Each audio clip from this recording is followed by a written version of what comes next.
திரு ஆச்சாரி அவர்கள் முக்கியமான ஒரு கேள்வி எழுப்பினாரு. அங்க போய் அரிட்டாப்பட்டியில கொண்டாடுறாங்க, பாராட்டு விழா நடத்துறாங்க, முதலமைச்சரே போறாரு, சந்தோஷம். 1.5 வருஷத்துல தேர்தல் வருது, உங்களுக்கு தெரியும் என்ன பண்ணணும்னு, நீங்க என்ன பண்ண போறீங்கன்னு எனக்கும் தெரியும்னு அங்க பேசுறாரு. இப்போ இது முழுக்க முழுக்க அரசியலுக்கு தான் அங்க போயிருக்காரு அப்படின்ற குற்றச்சாட்டை எதிர்க்கட்சிகள் வைக்கிறாங்க. இல்ல அவரு தேர்தலை பத்தி பேசின அந்த வாக்கியத்தை நானும் கேட்டேன். ம். அவரு அடிப்படையில ஒரு அரசியல் தலைவர், ஒரு கட்சியினுடைய தலைவர் தேர்தலை பத்தி பேசுறாரு. நான் என்ன கேட்கிறேன், அந்த ஒரு வாக்கியம் தான் இப்ப பாவம் நம்ம ஆச்சாரியாவுக்கு ரொம்ப மன கஷ்டத்தை குடுத்துருக்கு. பிரச்சனை அதுவாங்க. அடிப்படையான விஷயம் என்னங்க? எவ்வளவு போற போக்குல அசால்ட்டா பேசினார் நம்ம ஆச்சாரியாரு. 5000 ஏக்கர் நிலத்தையும் மீட்டிருக்கோம் ஐயா. சகோதரி நீங்க நல்லா கேட்டீங்க. ம். யார்கிட்ட இருந்தியா மீட்டீங்க? மோடி கிட்ட இருந்து மோடி போட்டுக்கிட்டாரியா. அதை விட கொடுமையான ஒரு வாக்கியம் சகோதரி அவர் சொல்றாரு. அங்க விவசாய நிலம் இருந்துச்சு, எப்ப தெரிஞ்சிச்சா இந்த மகா ஞானிகளுக்கு இந்த விஸ்வகுரு ஆட்சியில மக்கள் போராடின பிறகுதான் அங்க சார், அது சொல்ல வேண்டியது விவசாயம். மாநில அரசுன்றாரு சார். நிலம் தொடர்பான விஷயங்களை கம்யூனிகேட் பண்ண வேண்டியது மாநில அரசு. ஏங்க நாங்க அவங்க கடிதம் எழுதின விஷயம்லாம் சொல்றாங்க. அதுல விவசாய நிலத்தை அவங்க குறிப்பிடவே இல்லைன்றதா அவர் சொல்றாரு. அவங்க பயோடைவர்சிட்டி மட்டும் தான் பேசுறாங்க அதுல அப்படின்றாரு. சரிங்க, அவங்க குறிப்பிடலேன்னே வச்சுக்கோங்க. ம். இவங்க என்ன வெளிநாட்டுல அங்க வாழ்றாங்க மோடி? என்ன சார்? யாருங்க இந்திய ஆட்சி தானுங்க. என்ன சார் பேசுறீங்க சகோதரி?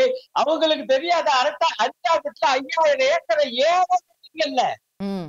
கொஞ்சம் கூட கூச்சம் இல்லாம அந்த அத்தனை கிராமங்களையும் விக்கிறீங்கல்ல ஒரு பன்னாட்டு நிறுவனத்துக்கு. அப்ப விக்கும் போது அந்த நிலத்துடைய தன்மை என்னன்னு உங்களுக்கு தெரியவே இல்லையா?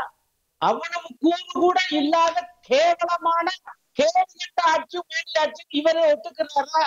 அதான் எனக்கு அர்த்தம். எங்களுக்கு தெரியாது. அரசும் மாநில அரசும் சொல்லல. மக்கள் போராட்ட பிறகுதான் விவசாய நிலம் இருந்துச்சுன்னா இது எப்படி? அதுல 3 விஷயங்கள் இல்ல, இருக்கு. மக்கள் போராடிய பிறகு அதுக்காக நாங்க செவிசாச்சிருக்கோமா இல்லையா பாருங்கிறார் அவர். அந்த பாயிண்ட்டுக்கு நான் வர்றேன். ம். அது ரொம்ப வேதனையான விஷயம். அவர் சொல்றது எனக்கு இப்ப தெரியல. மக்கள் போராட்டம் விவசாய நல்லா இருக்குன்னு சொல்றாரு. அது என்ன நியாயம் சகோதரி? அது 3 விஷயம் இருக்கு. ஒன்னாவது பல்லுயிர் காப்பகம், இன்னொன்னு வரலாற்று படுகைகள், சமண படுகைகள் உட்பட 1500 ஆண்டுகளுக்கு முன்பு அங்கே உருவாக்கப்பட்டவை. 3வது விவசாய நிலம் சம்பந்தப்பட்ட விஷயம். இந்த 2 தெரியாட்டினா கூட சகோதரி விவசாய நிலம் இருப்பது பச்சை பிள்ளைக்கு கூட தெரியுங்க. இது ஒரு மாநில அரசு சொல்லணுங்க ஐயா. ஒரு மத்திய அரசுக்கு தெரிய வேணாமா? இந்த பயோடைவர்சிட்டி விஷயத்தை அவங்க அழுத்தமா சொன்னதனுடைய காரணம் என்ன? 2022 தான் அது அறிவிக்கப்பட்டது. அப்பதான் அதை கண்டுபிடிச்சு மாநில அரசு அதை அங்கீகரிச்சிருக்கு. ஏன்னா அந்த பயோடைவர்சிட்டினா தான் இவங்க பின்வாங்குவாங்க. ஓகே. அதனால அதை மையப்படுத்தி சொல்றாங்க. ஆனா உங்களுக்கு தெரியாத அத்தோட சேர்ந்து அந்த விவசாய நிலத்துக்கு இருக்கிறது என்ன பேச்சுங்க பேசுறாரு? ஓகே. நான் கேட்கிறேன், ஐயா மக்கள் போராடினாங்க, போராட்டத்துக்கு செவிச்சாச்சோம். போராடாம இருந்திருந்தா என்ன பண்ணிருப்பீங்க? ஒண்ணுமே இல்ல. நாங்க தான் கூட்டிட்டு போய் எல்லாம் பண்ணோம், அமைச்சர்லாம் சந்திக்க வச்சோம்னு.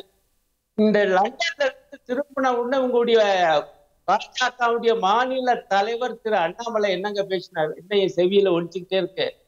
2 விஷயத்தை சொன்னார் சகோதரி. ஸ்டெர்லைட்ல கெடுத்துட்டாங்க. ஆசீர்வாதமாச்சாரி, நாங்கள் மக்களுக்கு செவி கொடுக்கக்கூடிய அரசு, மக்கள் எதிர்த்தால் வரவிட மாட்டோம் அப்படின்னு சொல்றீங்க. இதே ஸ்டாண்ட் பரந்தூர்ல எடுப்பீங்களா? அதாவதுங்க, இந்த ஏர்போர்ட் அத்தாரிட்டி ஆஃப் இந்தியா என்ன நினைக்கிறாங்க அப்படின்னா, ஒரு சில மாநகரங்கள்ல உள்ள விமான நிலையங்களுக்கு அதனுடைய எக்ஸ்பான்ஷன் தேவை, அதுக்கு இன்னொரு விமான நிலையம் தேவை அதே ஊர்ல அப்படின்னு. அதன் காரணமாக தான் டெல்லியில பாத்தீங்கன்னா பக்கத்துல உத்தரப்பிரதேசம் பார்டர்ல இன்னொரு விமான நிலையம். அதே மாதிரி மும்பைல பாத்தீங்கன்னா நவி மும்பை அதே மாதிரி தான். அதாவது டிராபிக் அதிகமாகுது, அதன் காரணமாக இருக்கிற எக்ஸிஸ்டிங் விமான நிலையம் பத்தல. இப்போ அதுக்காக தேர்ந்தெடுக்கப்பட்ட அந்த இடம். ஆனா இதை தேர்ந்தெடுக்கிறது மாநில அரசுடைய கடமை. எந்த இடத்துல அவங்க நாங்க 4 இடம் கொடுத்தோம், இதை நீங்க தான் சூஸ் பண்ணீங்கன்னு சொல்றாங்க. அதாவது எந்த இடத்துல இருக்கணும், அதுக்கு அவங்க கொடுக்கிற சான்சஸ்ல டெக்னிக்கலி என்ன ஃபீசிபிலிட்டி, அப்புறம் டிஸ்பிளேஸ்மெண்ட் எந்த இடத்துல கம்மியா இருக்கும், அதை ஒட்டி மாநில அரசு கொடுக்கிற ரிப்போர்ட்டை பேஸ் பண்ணி தான் மத்திய அரசு முடிவு எடுக்கும் எந்த இடத்துல வைக்கணும், எந்த இடத்துல வைக்க கூடாது அப்படின்னு. இப்ப நான் சொன்ன உதாரணம் டெல்லி, நவி மும்பை 2 இடத்துலயுமே நீங்க பாத்தீங்கன்னா அதே அடிப்படையில தான் அந்த இடத்த தேர்ந்தெடுக்கப்பட்டு இப்ப வந்து நவி மும்பை ரெடி ஆயிருச்சு. இது வந்து டெல்லி வந்து இன்னொரு 4 மாசத்துக்கு பக்கத்துல அது வந்து இனாகுரேஷன் ஆயிடும். ஸோ இப்ப சென்னையை பொறுத்தவரை அந்த இடத்தை ஐடென்டிஃபை பண்ணி கொடுத்தது மத்திய அரசு இல்ல, மாநில அரசு.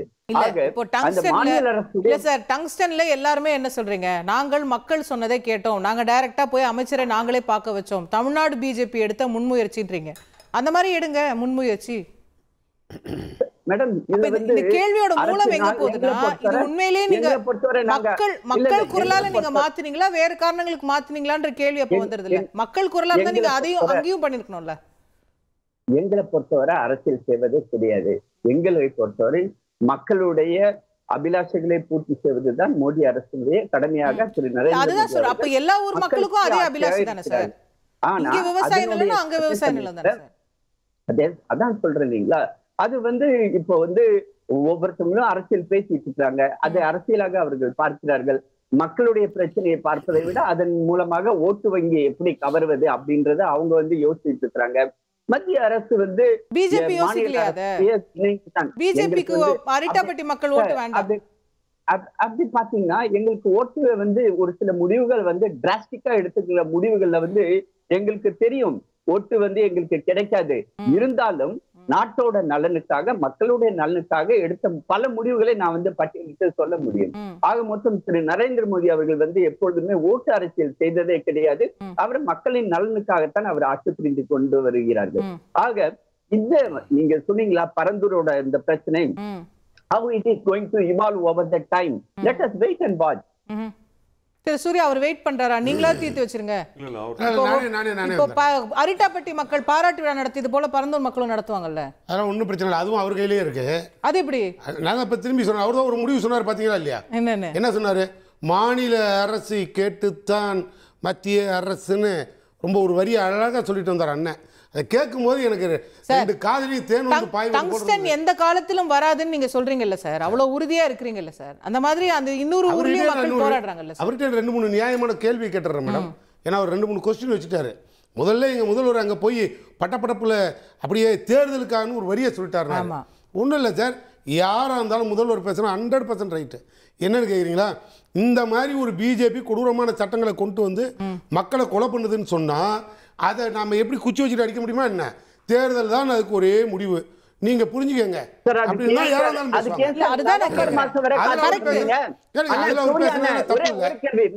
ஒரே ஒரு கேள்வி அவர்கிட்ட கேட்கிறேன்.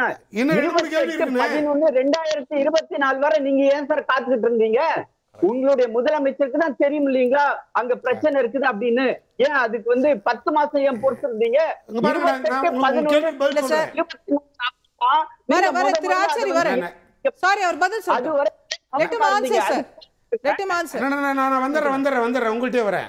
10 மாசம் காத்துட்டு இருக்கதெல்லாம் விட்டுருங்க. இப்ப என்ன 10 மாசம் வெயிட் பண்ணி டெலிவரி ஆயிடுச்சு, ஒன்னும் ஆக போறது இல்லை.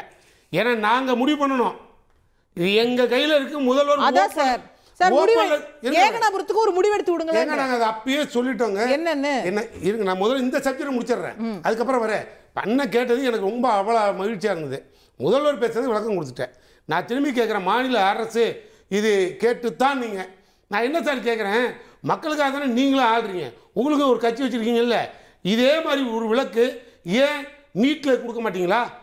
நீட்டு கொடுக்க மாட்டீங்களா? ஒன் நேஷன் ஒன் எலெக்ஷன் புதிய கல்வி ஒரு 2-3 புதிய கல்வி சார் இருங்க சார். அந்த ரகசியம் சார் இருங்க சார். அந்த ரகசியம் சொல்லுங்க சார். அந்த ரகசியம் இருங்க சார். அந்த ரகசியம் கோச்சாரி சாருக்கு தெரியும் சார். இருங்க என்ன நான் ஒன்று சொல்றேன் பாருங்க. ஏன் நீட்டுக்கு ஒரு விளக்கு கொடுக்க மாட்டீங்களா? உங்களால் முடியாதா? ஒன் நேஷன் ஒன் ரேஷன் என்ன? அதே மாதிரி புதிய கல்விக் கொள்கை என்ன? ஏன் நாங்க ஒன்னொன்னுக்கும் ஏற்றுதான் கிரிமினல் சட்டம்லாம் இந்திய திணிக்கிற மாதிரி ஐபிசிக்கு பதிலா என்ன பாரத நியாய சங்கீதா இப்படி எல்லாம் வரிசையா ஒண்ணு கொண்டு வந்தீங்களே. இதுக்கெல்லாம் நாங்க போராடி மக்களுக்கான தானே. ஏன் நீங்க அதுக்கெல்லாம் ஒரு விளக்கு கொடுக்க கூடாது? இதெல்லாம் ஏன் திணிக்கணும்? திணிக்கிறதா உங்களுக்கு டியூட்டியா? இதுக்குதான் உங்களுக்கு பிஜேபியா? இதெல்லாம் கேட்டா நீங்க உடனே சொல்றீங்க மாநில அரசை கேட்டுத்தான் நாங்கள் முடிவெடுப்போம். நீங்க இதெல்லாம் நாங்க தொடர்ந்து கேட்டுட்டு இருக்கிறது. எங்க முதலமைச்சருக்கு போராடுறது தான் பொழப்பு. ஆளுங்கட்சி ஆனதுலேருந்து போராட்டம் தான். யாரோட? ஒரு பக்கம் ஆளுநர், ஒரு பக்கம் பிரதமர் மோடி. இந்த 2 தான். இது 2 எதிர்த்து போராடுறதா எங்களுக்கு டியூட்டி. இப்போ நீங்கள் கேட்டதுக்காகவே சொல்கிறேன், இதெல்லாம் நீங்கள் உங்களால் செய்ய முடியாதா? நான் கேட்டது சொல்ல மாட்டேன். இதுக்கெல்லாம் நான் உங்களுக்கு அவார்டே பாஸ் பண்றேன். நான் கேட்டதுக்கு ஒண்ணும் சொல்ல மாட்டீங்களா? அந்த பரந்தூர் விமான நிலையத்தை நான் சொல்றேன், பரந்தூர் விமான நிலையத்தை அங்க இருக்கிற அத்தனை மக்களும் மனப்பூர்வமா ஏத்துக்கிட்டு எங்க மேல எந்த குறையும் இல்லாம கடந்து முடிஞ்ச பாராளுமன்ற தேர்தல் இருக்கு பாருங்க, அப்படியே ஓட்டு பட்டியலை அப்படியே எடுத்து வைங்க. அந்த மக்கள் எங்க மேல வெறுப்பு இருந்தா எங்களை தூக்கி ஓரம் கட்டிட்டு வேற கட்சி ஓட்டு போட்டுக்கணும். அத்தனை பூத்துலையும் பரந்தூர் வரைக்கும் திமுக ரீடிங்கா இல்லையா? அப்ப அந்த மக்கள் ஏத்துக்கிச்சு. மக்கள் உங்களை ஏத்துக்கிட்டாங்க, நீங்க அவங்களுக்கு என்ன செஞ்சீங்க? சார் நாங்க தான் உங்களுக்கு பரந்தூர் விமான நிலையமே கொடுக்குறோமே சார். அவங்க அதுதான் சார் வேணான்றாங்க. நீங்க வேணான்னு சொல்றது அவங்க கிடையாது சார். அங்க இருக்கிற ஒரு 10-15 பேர் இந்த மாதிரி எதிர்கட்சிகளை விட்டு கிளப்பி விட்டு கவர்மெண்ட் கெட்ட பேரை உருவாக்குறது. அப்ப மக்கள் போராடல பரந்தூர்ல. நீங்க ஒண்ணு நல்லா புரிஞ்சுக்கணும், போராடுற மக்களா இருந்தா ஏன் எங்களுக்கு ஓட்டு போடணும்? நீங்க வாங்க பாயிண்ட் வாங்க. போராடுற மக்கள் டேட்டா விடுங்க, அப்படி அடிச்சு பாருங்க. பரந்தூர்ல எல்லா பூத்துலயும் உங்களுக்கு ஓட்டு போட்டுட்டா அப்புறம் கேட்க முடியாது. ஏங்க நான் உண்மையை சொல்றேங்க, அங்க இருக்கிற மக்களும் நான் ஏத்துக்கிறேன் உங்களுக்கு தான் டிஆர் பாலு அவர்கள் தான் எம்பின்னு நினைக்கிறேன். மாற்று கருத்தே இல்ல, பெரிய மார்ஜின்ல வெற்றி பெற்றார். டேட்டா எடுத்து பாருங்க, அதுல செல்வமும் எம்பி இருக்காரு, டிஆர் பாலு இருக்காரு, பெரிய மார்ஜின்ல வெற்றி பெற்றாங்க சார். மாற்று கருத்து இல்ல, நான் மாற்று கருத்து இல்ல. அந்த உங்களுக்கு வாக்களித்த மக்கள் தானே இன்னைக்கு போராடுறாங்க. ஏங்க நாங்க தான் திரும்பியும் சொல்றோம், அதனை விட பெரிய பலன் அதுல இருக்கு, பெரிய பாதிப்பு இல்ல. கன்வின்ஸ் பண்ணிடுவீங்க? கன்வின்ஸ் எல்லாம் இல்ல மேடம், மக்கள் கன்வின்ஸ் ஆயிடுச்சு. ஆனதுனால எங்களுக்கு ஓட்டு போட்டாங்கன்னு சொல்றோம். இல்லன்னா நீங்க அதை போய் செக் பண்ணி பாருங்கன்ற. அப்படி இல்லன்னா நீங்க சொல்றதை நான் கேட்கிறேன்.